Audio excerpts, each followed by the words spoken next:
Hey guys, and welcome to a new upload here on the Wrestling Fan for Life 98 channel. I am Wrestling Fan for Life 98, and this video is my WWE Bad Blood 2024 follow-up, or basically again to give my final thoughts to share with you about, Bad Blood, which was nearly now a week ago, almost a week ago removed now. So I know that, again, there's been, just a lot of, reactions. There's been a lot of, talk about Bad Blood going on. Well, not just with Bad Blood, but also, when it's come to, AEW as well, when it's come to Monday Night Raw, changing back to being now 2 hours, which that all started this week, on this week's Raw.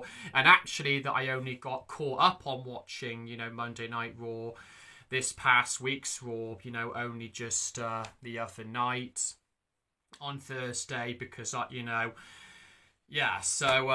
just because I've been busy this week. Well, I've been away and now I'm back. So, and that's why that, when I did do... When I briefly gave my reactions to Bad Blood on Monday, that's why it seemed abrupt. It seemed a little bit like I was, trying to rush things. Well, I was just giving again my initial thoughts, but in this upload, I'm just gonna again elaborate on just a few more things, just going over final thoughts on Bad Blood. Then I just want to touch about AEW.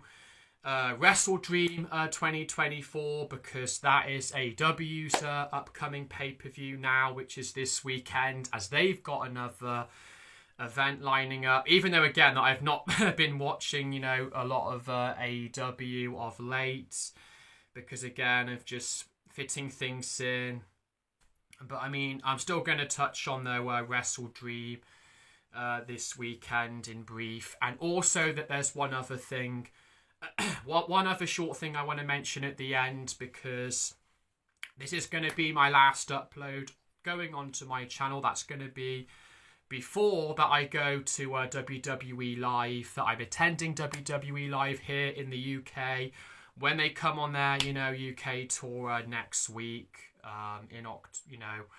on Monday the 14th of October, that I am seeing WWE Live here in the UK, in Liverpool next week at the M&S Bank Arena for the third time in 2024, seeing a WWE live event, or just, again, a WWE event in general anyway, if, again, including, Clash at the Castle, which was a premium live event, but you still get the point, so... So let's just jump then, going back a little bit now to Bad Blood last weekend. And Bad Blood, I would just say,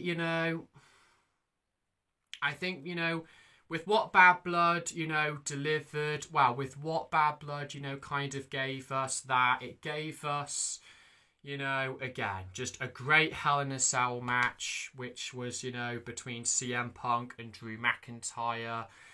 And, again, they just went to an all-out war, between CM Punk and Drew McIntyre. They had an all-out war.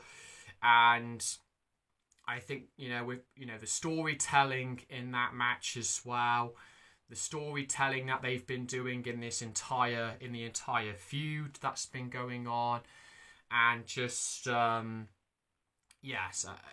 it's just something that was again, they put together one of the best Hell in a Cell matches that we have not seen for years. Getting a Hell in a Cell match being as close to being perfect, or as close to what Hell in a Cell matches used to, the brutality that they used to be, just the blood, again, the violence, the weapons, which they were allowed, the fact that, again, there was no limitations which kept them restricted, and just, again, like just the spots that they did, some of the spots, you know, in the match, and just as I said, just that they raised the standards of the Hell in a Cell match now in the Triple H, or under the Triple H or Paul Levesque era,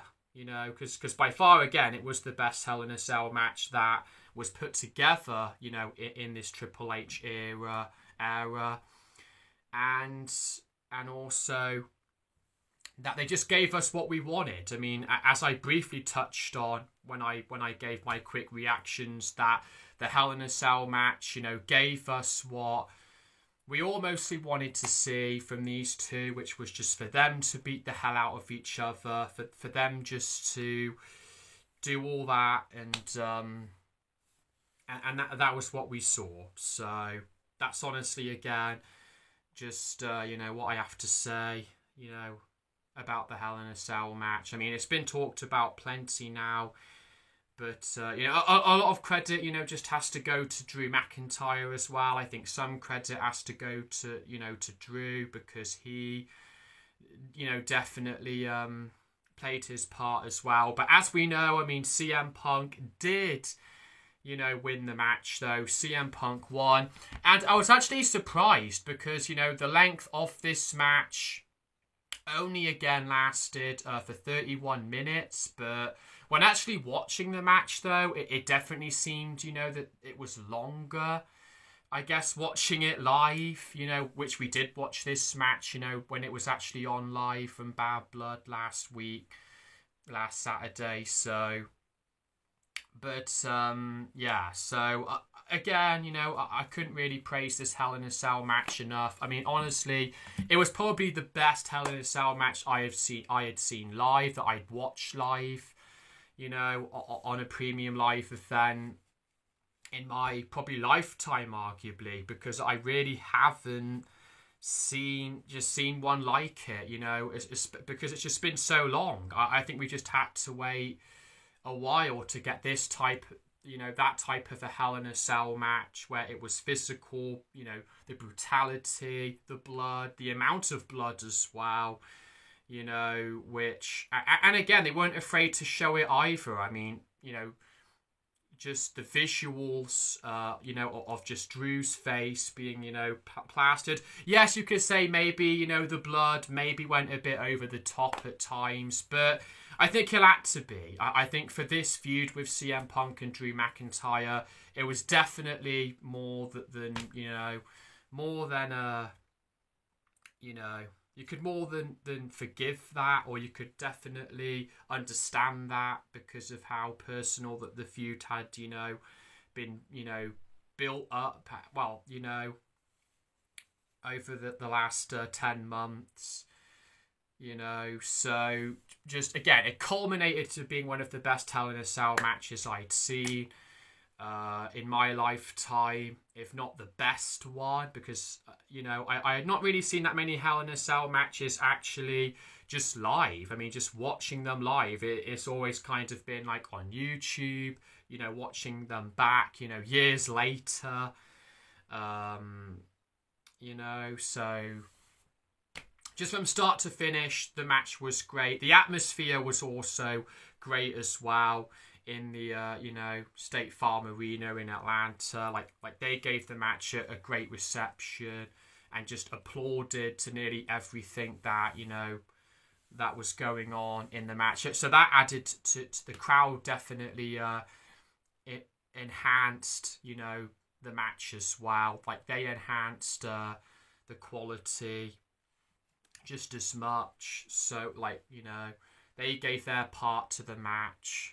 And so there we are for that.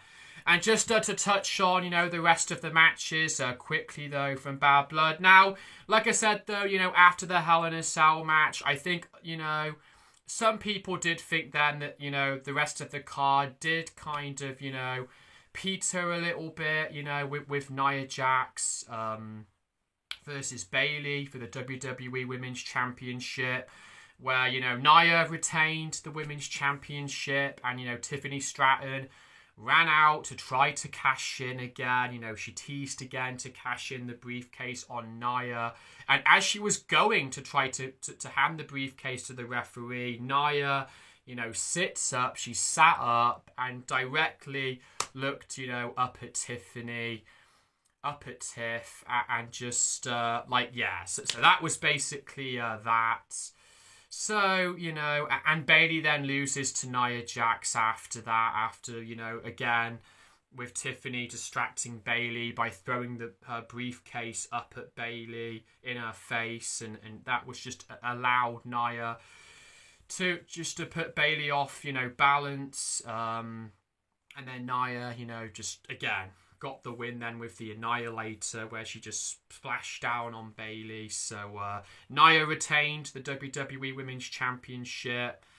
But there wasn't, again, just a whole lot to say, just other than the fact that it added, you know, much more intrigue, you know, to Tiffany cashing in on Nia, that we could definitely still see down the line, or maybe that's going to happen, you know, sooner than we think. But again, just like definitely you could see like that going on there. So, and the next match then was just another kind of, you know, match that some people actually were underwhelmed with, which was Damian Priest versus Finn Balor. And it's a shame because I actually, you know, was looking forward to this match. But yeah, like, again, just the burnout from the Hell in a Cell match still kind of played a bit of the factor here, with Damian Priest and Finn Balor. So, like, they ended up having a pretty decent match, but, you know, JD McDonough and Carlito both tried to help, you know, Finn Balor. Like, they both ran out to try to help Finn out, and it backfired. And Damian Priest, you know, put Finn Balor away with the South of Heaven choke slam. Like I said, after he, you know, fought off the interferences, the constant interferences with JD and Carlito. So there we go. But Priest, you know, did get his, you know, his ultimate payoff win over Finn Balor. But it definitely, though, then made Finn look a bit weak, though, and a bit, you know, wow, a bit of a joke, really. But, you know, there we are. And next after that, we then had, you know, the announcement, you know, from Triple H that was regarding to WWE Crown Jewel in Saudi Arabia that's going to be in a few weeks on Saturday. That's on Saturday the 2nd of November, I believe. Well, the first weekend of November. That there's going to be a, you know, a champion versus champion matches.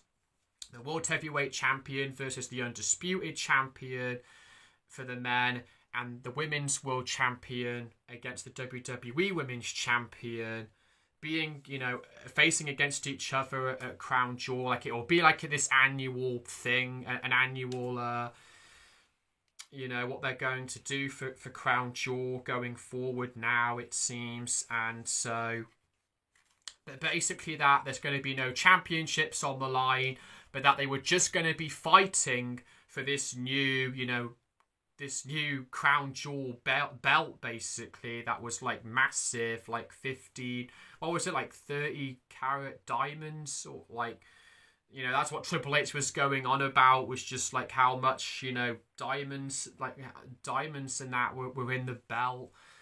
But again, like, it did again receive, though, a bit of, you know, a disappointing reaction, because it's not really what the fans, you know, hoped for, what we were going to get with that, you know, with this announcement from Triple H coming out to make this, you know, special announcement. But again, these, you know, announcements can sometimes always be a bit of, you know, a letdown. But still, that was just the news we got there. So we're going to be having Cody facing Gunther, and Liv Morgan, spoiler alert, versus Nia Jax. So, for Crown Jewel, basically, because, you know, Gunther on Raw this past week, he defeated Sami Zayn on the first 2-hour Monday Night Raw. That went back to 2 hours. He defeated Sami in the main event to retain the World Heavyweight Championship in a WrestleMania 40 rematch that those two had when Sami, defeated Gunther and ended Gunther's 660-day reign as the longest reigning Intercontinental Champion in WWE history. So there we are. But that was that. But getting back to Bad Blood, so after Triple H's announcement, Goldberg was there as well. Him and Gunther had a bit of an interaction. So Goldberg, being kind of, it was looking like he was going to try to, get in the ring with Gunther, but all security stopped, Goldberg from allowing him to get into the ring and to going after Gunther, because Gunther again mocked Goldberg, mocked his family, and that type of stuff. So again, just maybe teasing the fact that that Goldberg again's going to come back and have one last match that he's been clamoring for. So there was that. But after that, we'll have to see. But after that was then the Shark Cage match with, Liv Morgan defeating Rhea Ripley by disqualification. And yeah, this match was, considered being the worst match of Bad Blood, because Raquel Rodriguez actually made her return after she's been out. She's had a lengthy time out because of dealing with, I think, having stem cell treatment and things like for her skin and all that. I think like she just had a lot of treatment. She was having a lot of treatment done, and just to her skin and that, and just that type of thing. And that's why she'd been gone a while, to have that being sorted. So she's now aligned herself to be back with Liv Morgan again, because they were, tag team partners over a year ago, last year.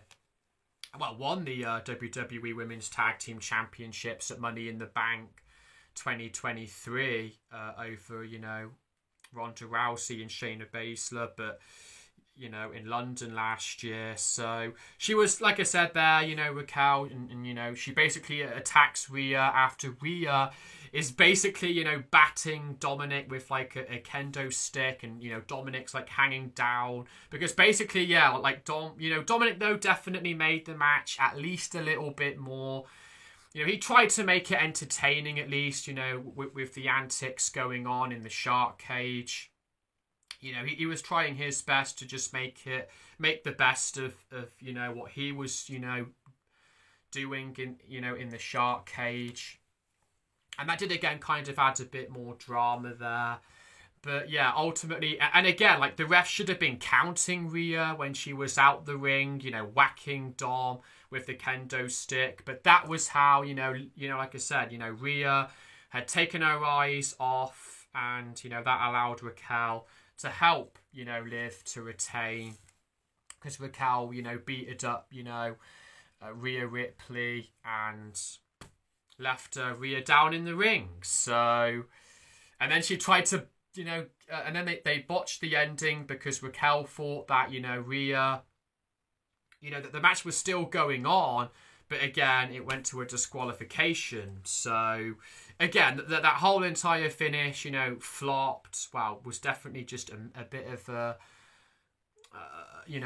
cluster. Well, just a bit of, a mess. So, and there we go. But by the way, today is actually Rhea Ripley's birthday as well, just to lastly mention. So happy birthday to you, Rhea Ripley. I have posted, or I have, uploaded a little YouTube short earlier, a short while ago on my channel, only like 2-3 hours ago, because it's her birthday today. So Rhea, a happy birthday goes out to you, and, hopefully, again, like, I still think Rhea's going to have one more match against Liv again for the WWE Women's World Championship. I'm sure she may get one more match. We'll get one more match out of these two in this feud. So we'll have to see. And lastly, though, and that match lasted for 40 minutes. But yeah, I mean, but the match, though, was still arguably, you know, the worst match of the night, along with, you know, Damian Priest and Finn Balor being disappointing. The Nia and Bayley match, too, kind of being a bit, you know, predictable. Just, again, being predictable, you know. But, you know, I really thought Rhea, though, was going to beat Liv as well. But then we just had the main event, you know, the tag team match, Cody and Roman, the unlikelier team up here, the unlikely alliance of Cody and Roman, who took on the Bloodline, Solo Sikoa and Jacob Fatu. And, you know, this tag match, you know, was, like you said, maybe more of like a house show type tag match. But look, the main thing which this, you know, did was that it just allowed Roman to have his first match back since WrestleMania 40, for the fans to just kind of, just for the fans again to just be behind Roman now as, you know, as the OTC, just having his first match, you know, against the Bloodline. Just making this a big deal for Roman, really. Kind of catering this tag team match, or basing this match around just Roman, really. Well, still kind of Cody too. And, I mean, you know, Cody, you know, was definitely still kind of in this tag match more than Roman was at times. It definitely felt that. You could sense, but still. So there we go with that. But Cody and Roman did defeat the Bloodline. They defeated Solo Sikoa and Jacob Fatu because there was the return of Jimmy Uso, and not just only Jimmy, but after Bad Blood was just about to close off, that The Rock, the final boss, The Rock, also came out to make a surprise appearance, an appearance that, again, you know, caught some people off guard. But he was just there, and, you know, he came down to the ring and he stared down at, you know, looking at Cody, Roman and Jimmy, and gave the 1, 2, 3 throats signal to all three of them. And that was how the Bad Blood ended. But like I said, Jimmy came back, and you could probably look back at it now and say, you know, Jimmy's return maybe was a bit, you know, a predictable return for Jimmy in hindsight now, because he had done that type of, you know, thing before, where he's been like all dressed up in a black hoodie, and he's had like a bandana covering his face that he's done with Jay before, you know, at SummerSlam last year. But initially, though, again, just the pop though for Jimmy's return was still just great. Just the initial reaction still from the fans was still, you know, a good reaction for Jimmy, seeing Jimmy, so that they popped for that, and there we go. And that Jimmy also reunites, as well, I didn't mention, but he reunited with Roman. You know, they had a nice, you know, moment as well. Like, they had a moment together. So, as they're going to be now taking on this new Bloodline, and I think they are advertising them for SmackDown tonight, both Roman and Jimmy. So we will see what happens for SmackDown tonight. But that there is my thoughts there on Bad Blood. But the match, though, did get, you know, 25 minutes, so it definitely had enough time.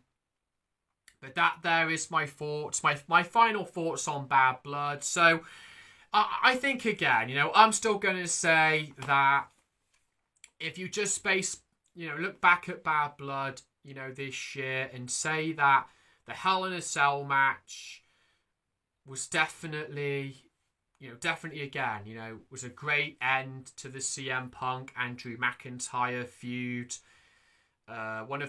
They produced one of the best Hell in a Cell matches in years. The main event with Cody and Roman, you know, as much as it was maybe a bit kind of, you know, maybe a bit of a house show style tag match, it was still, great seeing Roman back in in action and just looking great, looking in great physical condition, and just again, and Roman and Cody just putting things aside, just to team up and to take down the Bloodline. So, and the returns of Jimmy and The Rock. So, I think those things can still kind of, give again Bad Blood, a pass, or can at least say that it made Bad Blood, at least again, enjoyable enough, an enjoyable enough experience. Although, it's going to depend on just how you look at things, but the things that it did well with, it did well. Obviously, again, that's it. So, but I still personally would say it was, the best Bad Blood because it was the first one again I had seen live. So I'm just going to end it end it with that for Bad Blood this year for 2024. And it's, return after 20 years. So there we go. But I think it was a success, largely because of the Hell in a Cell match. That did deliver one of an all-time classic Hell in a Cell match. A modern Hell in a Cell match classic. So, yeah. But just quickly then, let's now quickly jump into AEW now and talk about AEW Wrestle Dream, which is going to be for this weekend. So with AEW Wrestle Dream, that's going to be happening on Saturday, October the 12th.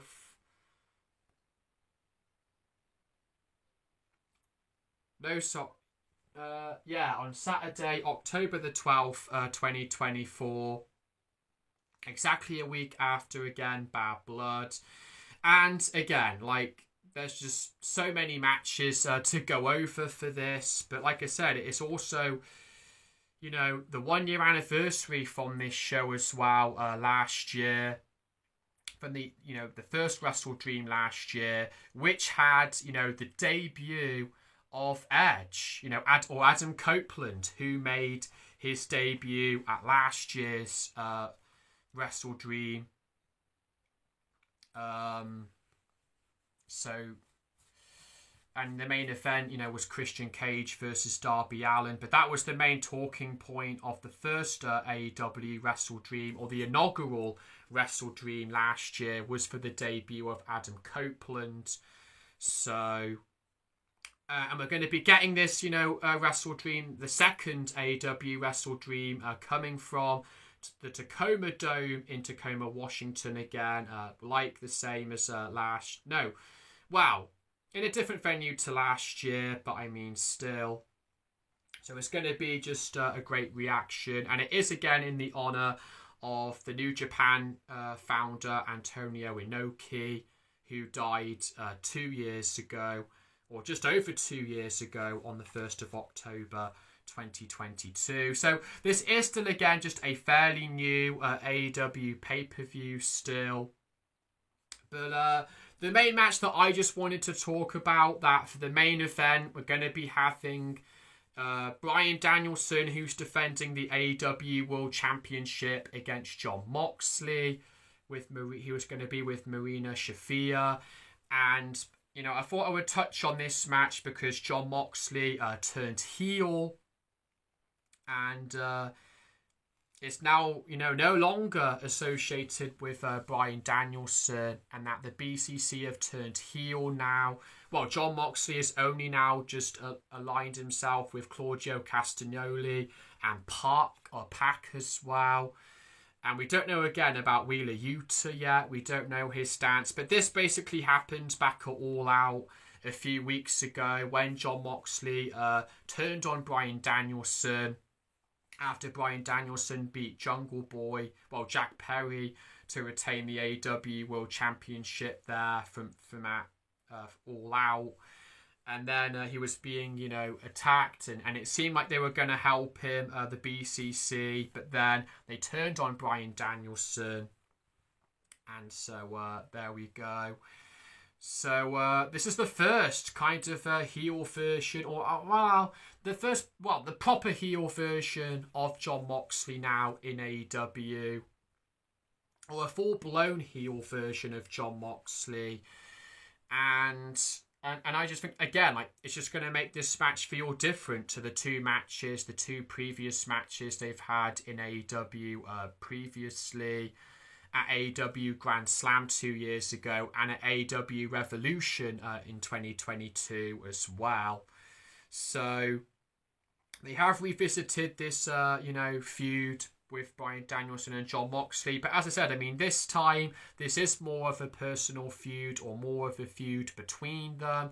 And it's a non-friendly rivalry match as well. So all that kind of goes out the window. But I think, again, it's definitely going to be, a great main event, though, for Wrestle Dream. So there's that. Also, we're going to be having Will Ospreay versus Ricochet versus Konosuke Takeshita in a three-way match for the AEW International Championship, which I think that could be a great triple threat match. Darby Allin is taking on Brody King. Mariah May is defending the AEW Women's World Championship against Willow Nightingale. And Hangman Adam Page is taking on Jay White in a singles match. And for the AEW World Tag Team Championships, the Young Bucks, Matt and Nick Jackson, are taking on Private Party, Zay and Quen. But other than that, I mean, that's pretty much, what I just wanted to go over there as it comes to Wrestle Dream. Just again to do a short preview of Wrestle Dream there. And just lastly, the final thing I wanted to touch about is that, again, next week I will be seeing WWE live on the UK tour in Liverpool next week. So I'm hoping that I'm going to be taking some vlogs from there when I get there next week, in the arena. And it's just going to be my second time that I am going to see WWE live in that venue that I mentioned at the start to this video, and that I've mentioned, previously. So I'm going to look forward to that, next week. Again, it is just a house show. But I just think it's just going to be, good again seeing WWE live, because we're doing like the VIP experience as well. Me and my mum, or me with my mum there. So we're going to be getting like the 3D poster, 3D posters, and we get a fast track entry as well into the arena and all that. So it's definitely, again, we get the premium fan package, so I think that's going to be good. And I think it is going to be SmackDown wrestlers who we're seeing there, even though I don't know the full card. I'm not going to probably find out just until when I'm there. I think I'm just going to be totally unaware. I'm just going to find out when I'm there again who's, competing. So that's going to be kept being a surprise, or just being kept hidden until next week. So, because I've actually already got my suitcase actually by me right now as well, because I'm going to be packing my suitcase this weekend for that trip, going to Liverpool next week, seeing WWE live on Monday the 14th of October. So for the last time this year here in the UK. So that's it overall for this video. So as always, don't forget, guys, to like, comment and subscribe. Again, this video may have, seems like I was a little bit all over the place in terms of just getting to my points and that. But I got the main points out of the way that I wanted to say about Bad Blood, a little brief preview on AEW Wrestle Dream, and mentioning about going to see WWE live next week. So my next upload now you're probably going to get on my channel will be after I am back from WWE Live on Wednesday next week. So until then, guys, you can you will next briefly see me on the channel there for that video. So that's what's to come next, and that's it for me now. I'm out.